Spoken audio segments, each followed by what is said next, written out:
7:31, doy la bienvenida al presidente de la Corte Nacional de Justicia, José Swing. Doctor Swing, gracias por acompañarnos. Quiero empezar por lo que está pasando, operativo Pantalla. Irregularidades en concurso de jueces nacionales. Esto está a cargo del Consejo de la Judicatura, pero claro, ya se venía diciendo lo que pasaba en el concurso de jueces y por eso finalmente se dio de baja y se empezó un nuevo proceso. Pero otra vez, preocupante lo que pasa en la justicia. A ver, y eso son informaciones de última hora que se han difundido por redes sociales. No conozco nada oficial. Presumo que son consecuencia de las decisiones que se adoptaron por el Consejo de la Judicatura en su momento al declarar nulo el concurso y se habían detectado irregularidades y tengo entendido que es consecuencia de aquello. Supongo que estarán involucrados personas que formaron parte de este concurso que ha sido declarado nulo. Y ya nos iremos enterando en las próximas horas qué es lo que se encontró y por qué están haciendo estos allanamientos. En todo caso, que quería comentar con usted de entrada. Hablemos de lo que tiene pendiente el Consejo de la Judicatura. Ya viene el concurso de jueces nacionales. Para octubre ofrecen tener estos 10 jueces que faltan.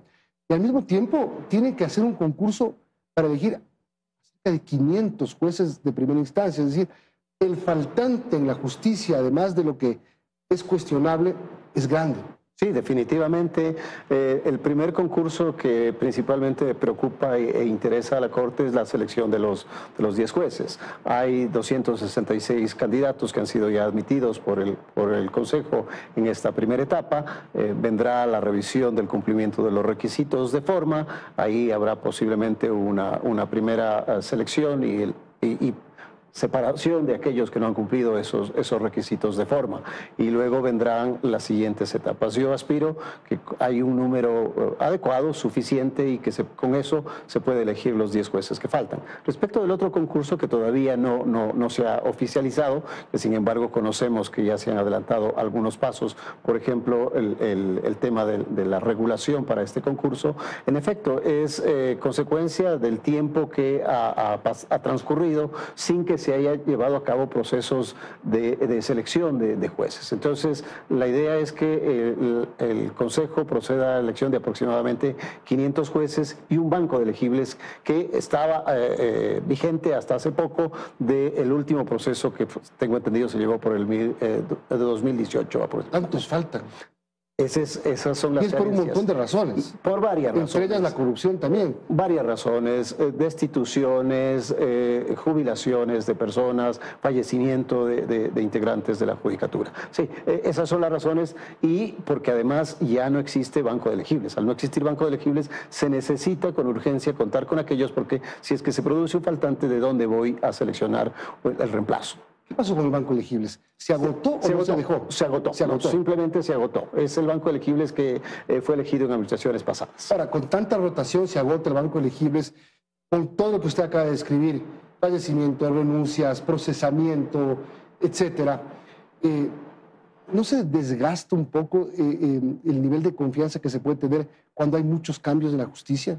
Mire, son procesos que no debería llevarnos a preocupación, por el contrario, claro, normalmente, más bien deberíamos estar pendientes siempre de que este tipo de procesos se den. Es decir, si es que la falta de jueces es como consecuencia de una evaluación y de la salida de aquellos elementos que no cumplen con los requisitos, es el proceso que corresponde. Si es que han salido jueces como consecuencia de un proceso disciplinario, también es lo que corresponde. Entonces, eso no nos debería asustar. Lo que sí nos debería preocupar es tener las herramientas suficientes y, en este caso, el número de jueces suficientes en el banco de elegibles para poder reemplazar cuando estas vacantes se producen. Ahora, bastante trabajo tiene el Consejo de la Judicatura.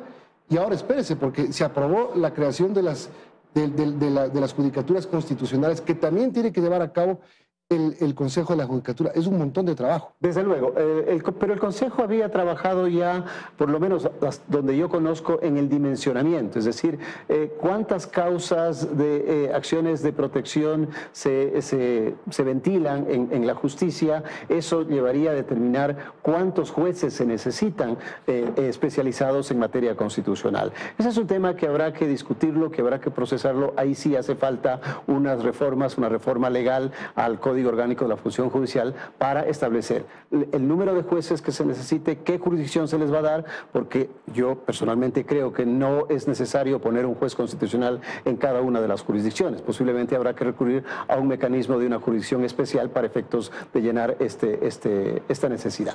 Perdóneme que le pregunte así, pero ayúdeme. ¿Para qué sirven los jueces constitucionales? Los jueces constitucionales van a estar a cargo de las acciones constitucionales, de las acciones jurisdiccionales constitucionales, que es donde se ha visto la desnaturalización de las acciones. Es decir, jueces multicompetentes, que no es extraño que lo conozcan, porque todo aquel que acceda a una judicatura debe tener un conocimiento general del derecho, incluida el contenido constitucional. La propuesta fue ir hacia la especialización. Ahí hay discusiones en torno a la pertinencia y bajo qué condiciones se da, pero ya posiblemente sea una decisión, porque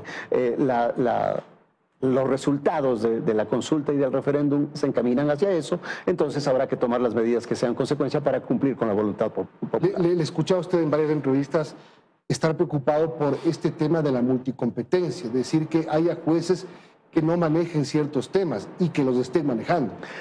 Precisamente esa ha sido una de las razones, una de las justificaciones, el por qué se ha planteado jueces especializados en materia constitucional. Tampoco es pacífico, es decir, no hay una posición unánime de que se opte por la especialización. Yo personalmente soy partidario de la especialización en muchas materias, obviamente incluida la constitucional. Esta enmienda constitucional nos va a permitir aquello. Lo que tendrá que hacerse es conversar, discutir y generar un modelo que sea el adecuado para que la justicia especializada constitucional sea la adecuada. Ahora, estos jueces serán de primera instancia. Tendrán que ser de primera instancia y de apelación. O podría recurrir a que hayan jueces especializados de instancia y que la apelación asuma uno de los niveles que ya se tiene, sea Corte Provincial o sean los tribunales distritales, por ejemplo. Ese es un tema que tendría que discutirse. Es decir, tendríamos jueces penales, jueces civiles, jueces de lo tributario, jueces constitucionales. Jueces constitucionales. Es una rama más de la justicia. Es una especialización más. Y ese es, además, ahí hay otro problema que es necesario tenerlo presente. Eso significan recursos. Es decir, en función del número de jueces que voy a poner en primera instancia, y si es que apuesto a poner también de apelación jueces especializados en lugar de que sean las instancias que ya se tienen, pues tendrá que pensarse en cuántos recursos se necesita para poder iniciar un proceso de selección y para instrumentarlo, porque no solo es cuestión del juez, es una judicatura el que tiene que contar con el personal suficiente para que funcione la misma. Digamos, algo así como pasó en el 2021 cuando se crearon los jueces de garantías penitenciarias. En efecto. Pero acá tiene que haber muchísimos más. Hay que mirar cuál es la necesidad, cuál es la carga procesal que se tiene en acciones constitucionales, porque eso permitirá dimensionar cuántos jueces se necesitan. Extradición. Aquí es un tema bien importante que además lo maneja el presidente de la Corte Nacional de Justicia cuando hay que resolver o pedir. ¿Qué cambia el tema de la pregunta de la extradición que haya sido aprobada? A ver, partamos de lo formal. Todavía tenemos que esperar los resultados oficiales que sean promulgados por el Consejo Nacional Electoral. Obviamente, la tendencia de las preguntas nos permite avisorar que esta, entre otras, van a ser aprobadas por la mayoría de la voluntad popular. Consecuencia de aquello, se va a modificar el artículo 79 de la Constitución, que lo que hace es, o hacía hasta hoy, prohibir la extradición de ciudadanos y ciudadanas ecuatorianos. Al permitir esto, significará que el día de mañana una persona que esté acusada por otro estado del cometimiento de un delito que cumpla las condiciones, porque no es solo la posibilidad de extradición, sino que cumpla las condiciones de tratados internacionales, de la propia Constitución y de la normativa interna, pueda ser extraditado al país que lo solicite. Ahí estamos ante la figura de la extradición pasiva. No es que no exista la extradición pasiva, existe la extradición pasiva. No es que no exista la extradición activa, existe la extradición activa. Lo que pasa es que esta enmienda de la Constitución va a permitir que en un momento determinado un Estado requiera que un ciudadano ecuatoriano sea extraditado al Estado que lo solicite. Eso es lo que permite la enmienda constitucional. ¿Desde cuándo? Desde cuando entre en vigencia, cuando esté promulgada, cuando esté publicada en el registro oficial los resultados del referéndum constitucional. Ahora, esto también tiene que ver con un tratado entre los países tanto el nuestro con el país que requiera a la persona? Sí, sí. O sea, si no hay tratado de extradición, no se puede... La práctica internacional, recordemos que esta es una cooperación entre los estados. La práctica internacional da que el estado requirente tenga suscrito un convenio de extradición. Si es que no hay un convenio de extradición, eventualmente pueden haber otro tipo de instrumentos internacionales que también permitan la extradición y que se pueda hacer en condiciones de reciprocidad. ¿Cuáles son las condiciones de reciprocidad? Yo te pedí un extraditado y tú me pides un extraditado. Entonces lo hacemos en condiciones de reciprocidad. Si tú me pediste y yo te di, también voy a ser recíproco en esa conducta. Eso es lo que opera en el ámbito internacional. Por eso es que se lo hace siempre a través de canales diplomáticos. Es decir, la Corte tiene que dar trámite a las solicitudes de extradición siempre y cuando lo solicite el estado requirente en cumplimiento de estas condiciones específicas. Y ese estado requirente no tiene que tener pena de muerte, tratos inhumanos, crueles o degradantes. ¿Qué es lo que contiene la norma constitucional con la enmienda que se ha aprobado? Esto no es retroactivo tampoco. No es retroactivo, hay un principio por seguridad jurídica, que también es un principio constitucional, que entrará en vigencia a partir de su publicación en el registro. Voy a poner un ejemplo. ¿Qué pasa con alguien, no voy a poner nombres, con alguien que esté procesado en un acto de corrupción, sentenciado y preso? En este momento no puede ser extraditado. Está cumpliendo una condena. ¿Cuándo habilitaría? A ver, para ser claros en el ejemplo de la consecuencia de lo que se aprobó el domingo. Estamos hablando de la extradición pasiva, es decir, que otro estado solicite a un ciudadano ecuatoriano sea extraditado al país que lo solicite.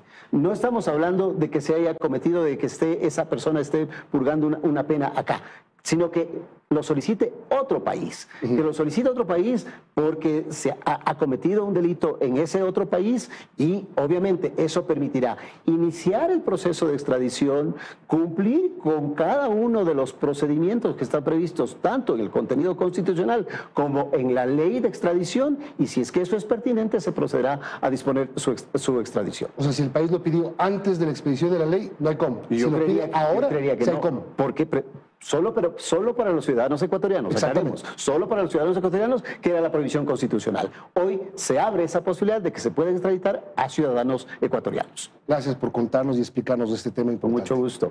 José Swin, presidente de la Corte Nacional de Justicia, gracias y buenos días. Vamos a la pausa, regresamos para hablar del tema político. El asambleísta Jorge Acaiturri estará con nosotros.